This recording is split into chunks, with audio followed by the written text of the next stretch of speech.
Many people ask the question, what are reaction wheels and how do they work? Reaction wheels are used to steer spacecraft in space.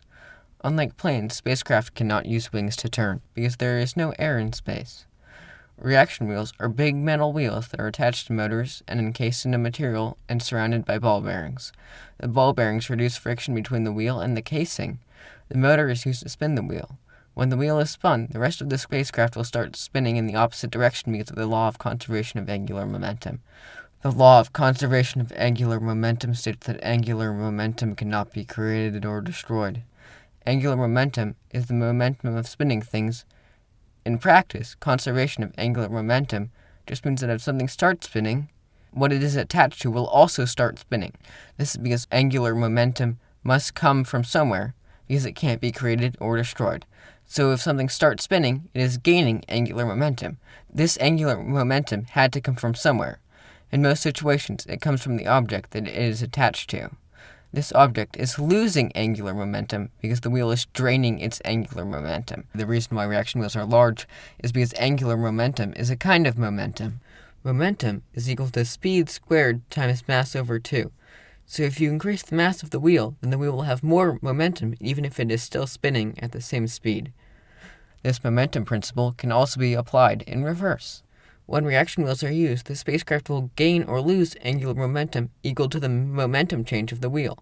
This means that the spacecraft will also be spinning a lot slower than the wheel because the spacecraft has a higher mass. And in order to have the same momentum with more mass, the speed has to be lower. Most spacecraft have 4 reaction wheels because there are 3 different control axes: pitch, yaw, and roll. Each reaction wheel controls 1, plus there is 1 spare. Reaction wheels can only control 1 axis each because of the principles behind conservation of angular momentum. If a wheel is spinning in one direction, then the spacecraft will be spinning in the opposite direction. Single wheels cannot spin in more than one direction, so you need more wheels for the other directions. Reaction wheels actually break more than you think they would because reaction wheels have a simple problem. That problem is that if the force of friction ever exceeds the force exerted by the motor, then the wheel will not spin anymore, and the reaction wheel will stop working. Reaction wheels will break because the ball bearings will get worn down as they rub against the sides of the casings. Eventually, they will stop working entirely. They could also break because the motors wear down over time, or get short circuits. In more recent years, scientists have also determined that solar events can cause reaction wheels to break. Reaction wheels also have another problem called saturation. This happens because even in space, external forces are constantly acting on a spacecraft. These include solar wind, light, heat, and drag. Solar wind are the small particles with mass that are ejected from the sun. Light waves can bump against spacecraft and make them move. Heat can be absorbed by objects in space. Then, when those objects radiate that heat away, the heat will actually make a small reaction force that acts on the spacecraft. And finally, drag. Even in a vacuum, there are still small molecules that will rub against a spacecraft and slow it down. This is especially bad if those craft only have one solar panel, because the side with the solar panel will have a greater force acting on it. All of these forces that are constantly acting on craft will add up over time, and their reaction wheels will have to keep up. However, reaction wheels can't stop spinning without making the rest of the craft spin because angular momentum can't be destroyed. If a reaction wheel stops spinning without affecting the spacecraft, it would be destroying all of its angular momentum.